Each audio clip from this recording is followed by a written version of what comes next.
With the podcast, we were hoping to allow the audience or the listener into a world that they rarely get to see, and that's police and the impact the investigations have on police and the way that we approach investigations. And it's something a little bit different. I'm talking to former police officers. These are the people that I looked up to and worked with over the years. And the guest on this week, or the second part of the podcast, is retired Detective Chief Inspector Angelo Memmolo. Now, Angelo's done a lot of work. He's had quite an extraordinary career with the amount of work that he's covered. But one of the big jobs that he finished off with was leading the investigation into the Lindt Cafe siege. After that occurred, Angelo's responsibility was looking at the incident, how it played out, and presenting it to the coroner. So we'll get an insight from Angelo's involvement in that. And there's a lot of other stories that I think it is because I've walked the same path as they have as detectives, that we talk in a language that we understand, and the public gets almost like a fly on the wall observation of the two detectives having a chat. And there is always this pressure on anyone in uniform to remain stoic and not show too much emotion. What's really interesting with this podcast is it's really getting into just the really human aspect of it, how they felt at the time. This was a really unusual instance for any detective. Normally you arrive at a scene after the crime has been committed, but this was all happening for a long time and under the most extreme circumstances.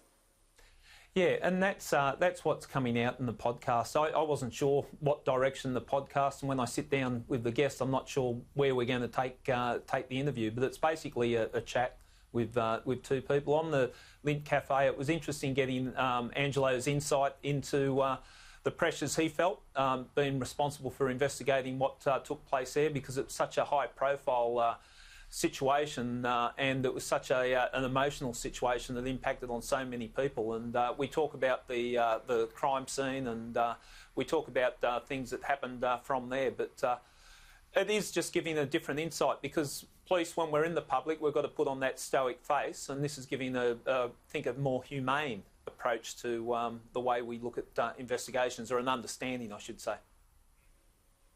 And one of the things that seems like it really does too is, we've had inquiries into this, it's been well covered about the reviews of what happened, but hindsight's a wonderful thing. It does show that at the time there was just so many unknowns they were dealing with. They didn't know if that bomb could go off. They didn't know if they were going to die in the process of dealing with this siege, and just how scary that was for them.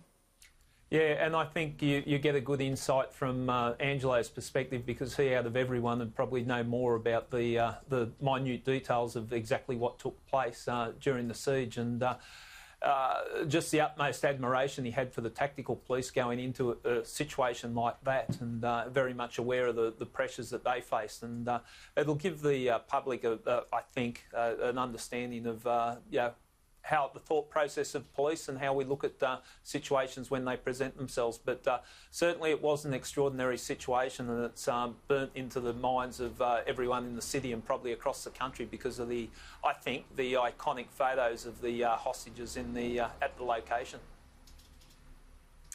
And the I Catch Killer podcast has been doing very well on different streaming services. What can we expect from the rest of the series? Well, we've got some other very interesting guests coming up. The next guest after Angelo is Ian Kennedy. He's a retired detective inspector.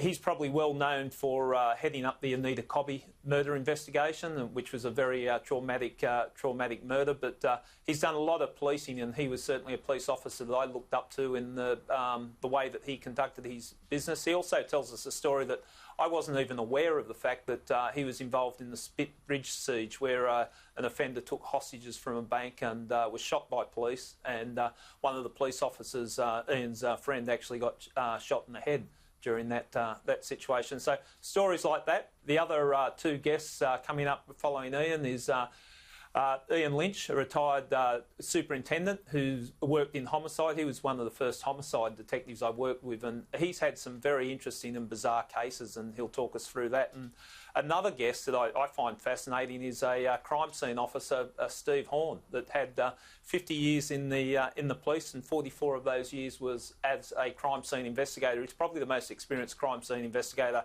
in the country, if not the world. And he takes us on a journey of including investigating war crimes over in Russia.